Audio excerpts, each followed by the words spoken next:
Today's discussion is for Case Study 02 for Dave Tofanelli's Communications for Managers ADEP course at California Lutheran University. My name is Christopher Gallant. I'll be discussing Jed Richardson, the Director of Compliance for Gelitex Incorporated, a telecommunications company based in the United States. Gelitex is currently trying to expand into international operations, with offices in Stockholm, Lima, and Mumbai, India. Unfortunately for Jed, some issues have come up since this company has started out in working in foreign countries. He's starting to wonder whether or not they're truly in compliance with the Foreign Corrupt Practices Act of 1977. Understandably, as their compliance officer, he's on the hook if they're not. What Jed has looked into is first in the operations in Lima, Peru. He's seen that things are a little bit different there than they are in the U.S. He noticed significantly higher commissions for the salespeople and recognized this as a sign of padding, that the salespeople are using the extra money to provide kickbacks to corporate officials with whom they're doing business. This is troubling to Jed, understandably. He knows that in the United States this wouldn't be tolerated.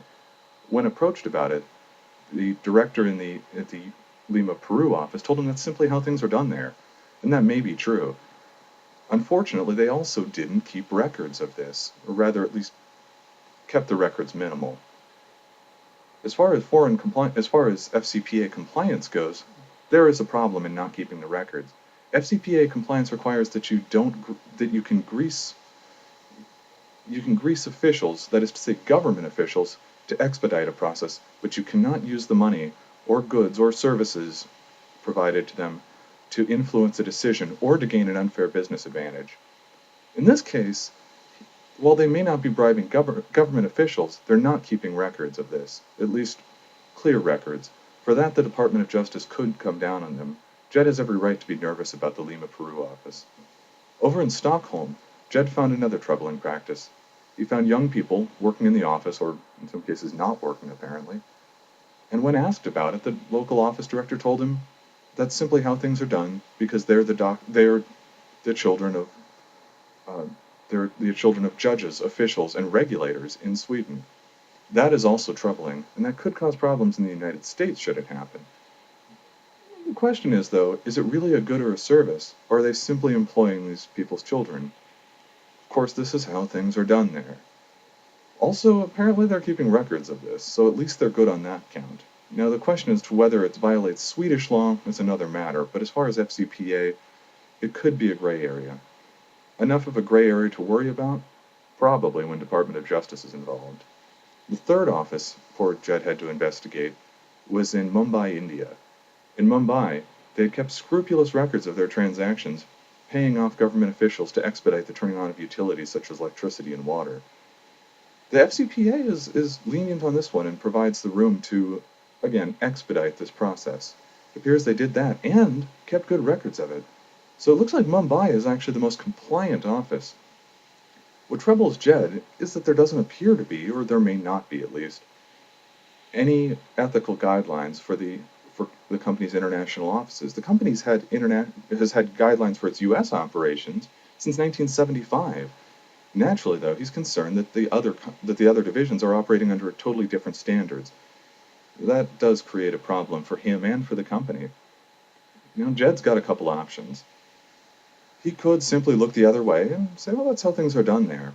I'm sure officers have done it. In fact, looking over records of DOJ prosecutions, looks like quite a few companies have done it. Unfortunately, the Department of Justice has really started to crack down, and the results for violating the FCPA are pretty harsh. The individual fine for officers found complicit in this can start at $10,000 and be up to $200,000 and 5 years in prison.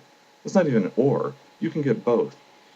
Additionally, the company faces up to $2 million in fines, and that $2 million can be handled by a large enough corporation, but it's the legal expenses that'll dwarf that $2 million, plus the loss of trust from shareholders. That's something that'll take a long time to fix and could cost quite a bit of capital, both in public relations terms and just in financial terms. So Jed has to deal with it somehow. So his first option is to let it go. It's not much of an option, and in fact that puts him at risk of prosecution, and it puts at risk of prosecution the corporate officers above him. He's the compliance officer, and it's his job to protect them and to protect himself. He wouldn't be doing them any favors by letting this go. Jed's next option is to take kind of a middle-of-the-road approach. He doesn't have to start ringing the alarm bells. He doesn't have to let it go. He could make the effort to at least make it look like he's trying. Do a study, put out a small, maybe informal report internally, brief the top corporate officers, let them know what's going on. Again, he may cover himself from serious Department of Justice prosecution, but this isn't what he was hired for. Directors of compliance are like auditors.